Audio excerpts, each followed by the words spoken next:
샬롬 유선생의 구속사 천국열차 유도순 목사님의 신구약 성경 파노라마를 낭독하는 시간입니다. 지금은 갈라디아서 1장입니다. 예수 그리스도로 말미암은 사도와 복음.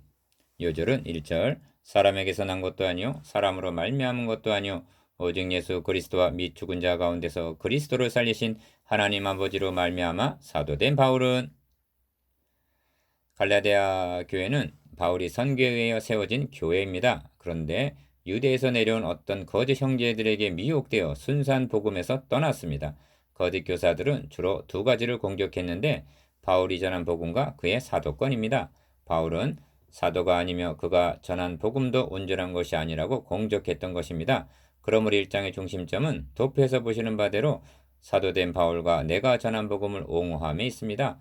바울은 매우 격양된 어조로 자신은 죽은 자 가운데서 다시 살아나신 예수 그리스도로 말미암은 사도임을 주장함으로 사도권을 옹호합니다. 첫째 단원, 다른 복음은 없나니. 둘째 단원, 우리가 너에게 전한 복음 외에 다른 복음을 전하면 저주를 받을지어다 하고 복음을 옹호합니다. 그리고 자신이 전한 복음이 다른 사람에게 난 것이 아니라 예수 그리스도의 계시로 말미암은 복음임을 셋째 단원, 증거함으로 자신이 전한 복음의 정당성을 옹호합니다. 이것이 1장의 대의입니다. 교회는 결사적으로 복음을 보수해야 할 책임이 있으며 그 어느 시대보다도 현대교회가 더욱 그러합니다. 이를 세 단원으로 나누어 상고하겠습니다. 첫째 단원 1절에서 5절 그리스도로 말미암은 사도. 사람에게서 난 것도 아니요 사람으로 말미암은 것도 아니요 오직 예수 그리스도와 및 죽은 자 가운데서 그리스도를 살리신 하나님 아버지로 말미암아 사도된 바울은 1절 1. 바울은 자신이 사도가 된 것이 기어 사람에게서 난 것도 아니요 사람으로 말미암은 것도 아니요 하고 1절 상반절 우선적으로 자신의 사도권을 옹호하는 것으로 서신을 시작합니다. 왜냐하면 사도권이 세워지지 않는다면 그가 전한 복음의 권위도 세워질 수가 없을 것이기 때문입니다. 그러므로 1장의 중심점은 1절과 11절에서 12절 두 곳에 있습니다. 자신이 사도가 된 것도 예수 그리스도로 말미암아 된 것이요 자신이 전한 복음도 예수 그리스도로 말미암은 것이라고 말씀합니다. 니은 바울이 사도가 된 것은 예루살렘 교회나 먼저 사도된 자들에 의하여 임명받은 것이 아니었습니다.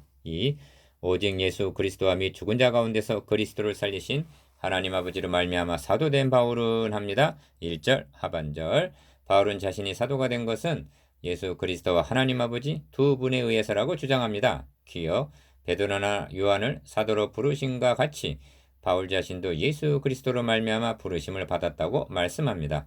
물론 주님께서 지상에 계실 때 부름을 받은 12 사도의 명단에 바울의 이름이 들어있지 않은 것은 사실입니다.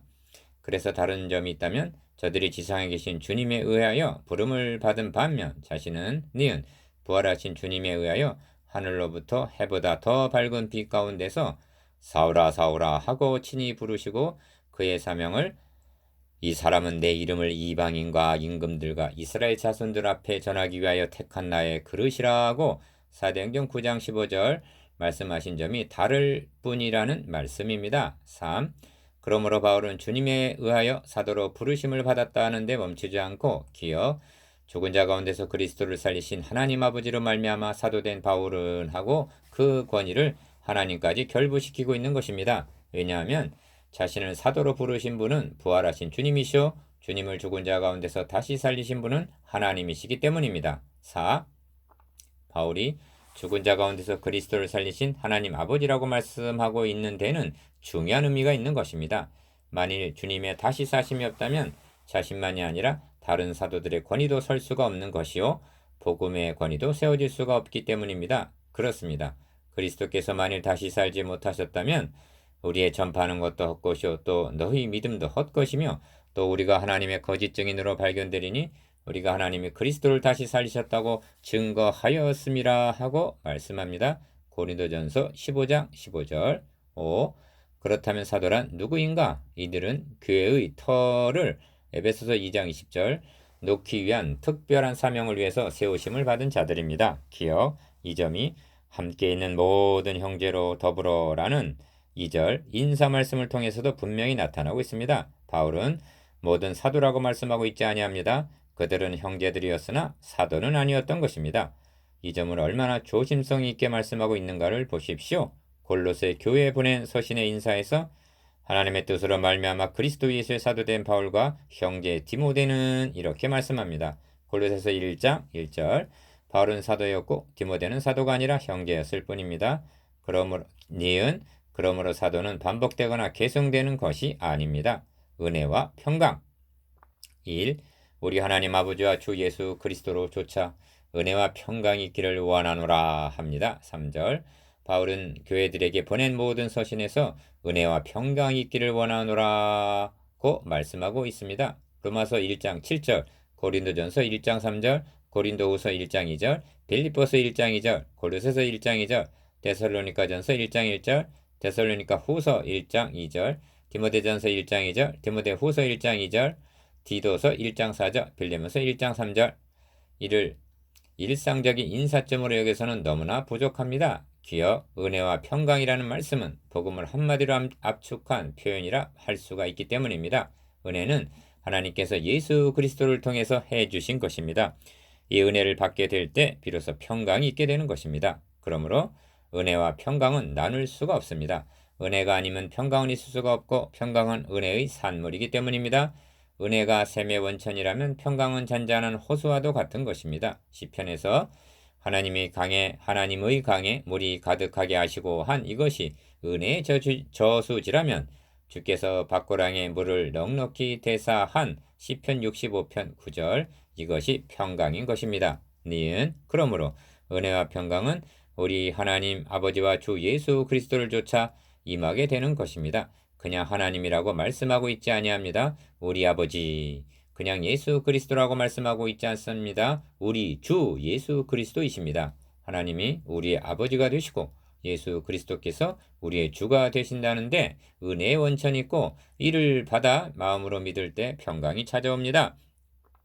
그럼에도 불구하고 우리들은 은혜는 받았노라 말씀하면서도 평강은 누리지 못하고 있는 가엾은 그리스도인들은 아닙니까? 이 그리스도께서 하나님 곧 우리 아버지의 뜻을 따라 합니다. 4절 상반절 이는 3절에서 말씀한 바 우리에게 주어진 은혜가 어떻게 해서 가능하게 되었는가를 설명하는 말씀입니다. 기어 곧 우리 아버지의 뜻을 따라 4절 상반절 이것이 최우선인 것입니다. 우리를 위한 것은 그 다음입니다. 현대교회가 직면한 긴급한 문제는 하나님 곧 우리 아버지의 뜻을 구하는 하나님 중심으로 돌아가는 일이라 할 것입니다. 오늘날의 성도들은 하나님의 뜻을 따라를 최우선시하는 것이 아니라 니은 내 뜻을 내세우고 이를 관찰시키기 위해서 때를 쓰고 있습니다. 여기에 오용되고 있는 것이 기도입니다. 하나님의 뜻을 구하는 통로가 아니라 자신의 뜻을 관찰시키려는 도구로 이용하고 있기 때문입니다. 3. 이 악한 세대에서 우리를 건지시려고 우리 죄를 위하여 자기 몸을 들이셨으니 합니다. 4절 하반절 기어 우리를 건지시려고 우리 죄를 위하여 자기 몸을 들이셨다. 그렇습니다. 주님께서 십자가를 담당하심은 힘이 부족해서가 아니었습니다. 이는 그가 하나님의 정하신 뜻과 미리 아신 대로 내어준 바 된 것입니다. 사도행전 2장 23절 왜 그래야만 하셨습니까? 우리 죄를 위하여입니다. 주님은 죽으시고 다시 사심을 통해서 이 악한 세대에서 우리를 건져주셨던 것입니다. 곧바로 사도권을 변명하는 것으로 시작한 서신은 은혜와 평강이라는 말씀에 이르게 되자 그만 은혜에 감격하여 복음을 증거하고 있는 것입니다. 4. 그리하여 영광이 저에게 세세토록 있을지어다 하고 영광을 돌립니다. 5절 그리고 1장은 나로 말미암아 영광을 하나님께 돌리니라 하고 24절 하나님의 영광으로 끝맺고 있습니다. 기억, 영광 받으십시오 말한다고 해서 영광이 돌려지는 것은 아닙니다. 하나님 곧 우리 아버지의 뜻을 따라 살아가는 것이 영광을 돌리는 길입니다. 5. 첫째 단어는 이렇게 요약할 수가 있겠습니다. 기억, 그리스도께서 하나님의 뜻을 따라 이 악한 세대에서 우리를 건지시려고 우리 죄를 위하여 자기 몸을 들이셨다. 4절 니은 이 복음을 증거케 하기 위해서 바울을 사도로 부르셨다. 디귿 이 복음을 받는 자에게는 은혜와 평강이 임하게 된다. 리을 영광이 저에게 세세토록 있을지어다.